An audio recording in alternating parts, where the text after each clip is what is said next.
मेळघाटात सध्या मोठ्या प्रमाणात मोहफुलं आणि मोहफळं धरल्यात. मेळघाटाचं सौंदर्य जर पाहायचं असेल आणि त्या सौंदर्याचा राजा असणारं मोहफूल, महुआ म्हणतात त्याला.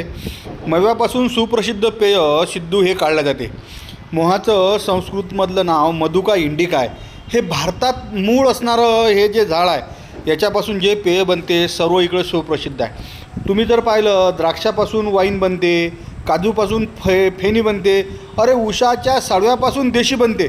मग बघ तुमच्या इकडच्या साऱ्या उत्पादनाले सहउत्पादन करून तुम्ही मोठ्या प्रमाणात पैसे कमवता. पण मेळघाटात आणि मेळघाटाचा असणारा महुआ म्हणजे मोहफूल याच्यावर कौन अत्याचार करता बुवा. तर या महुआ फुलापासून जर काही एखादं सहउत्पादन काढलं तर मेळघाटातल्या लोकांचं की नाही स्थलांतरण थांबेल आणि त्याला त्याच्या हाताला तिथंच काम भेटेल. पण राजो आता किती सरकार आले, किती लोक आले, किती लोक गेले, येणं कोणच याच्या इकडे लक्ष दिलं नसल्याच्यानं महुआवर की नाही हा खरंच तुम्हाला असं वाटत नाही काय अत्याचार होणाला. तसंही महुआपासून एक सुप्रसिद्ध आटम बनते, त्याचं नाव आहे गावरान.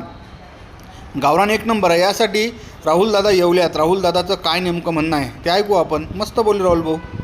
आपण पाहू शकता मेळघाटमध्ये शेतकऱ्यांच्या शेतामध्ये व जंगलामध्ये मोठ्या प्रमाणात हे मोहफुलाचे झाडं आहेत. याला वर्षातून 2 वेळा वेगवेगळ्या प्रकारचे फळं येतात. एक मोहफूल आणि दुसरं त्याला म्हणतात टोळी, गुल्ली पण म्हणतात. अशी टोळी आता लागलेली आहे. याच्या आधी काही 1-1.5 महिन्याआधी मोहफूल येऊन गेलेला आहे आणि मोठ्या प्रमाणात त्याचं उत्पादन होते, परंतु त्याची बाजारपेठ इथं उपलब्ध नाही आहे. म्हणून एक आमची सरकारला विनंती आहे की आमच्या आदिवासी भागातील शेतकऱ्यांना, आदिवासी लोकांना या मोहफुलापासून निर्माण होणारे उत्पादन स्थानिक त्यांना इथं उपलब्ध व्हावे, त्यासाठी त्यांनी प्रयत्न करावे अशी एक आमची मागणी आहे. त्याचप्रमाणे या मोहफुलापासून सिड्डू सुद्धा तयार होते. सिड्डू म्हणजे दारू, ती आमचे स्थानिक आदिवासी लोक बनवतात आणि चांगल्या उत्तम क्वालिटीची ती बनवतात. ती त्याच्यामध्ये एक औषधीय गुण सुद्धा आहे.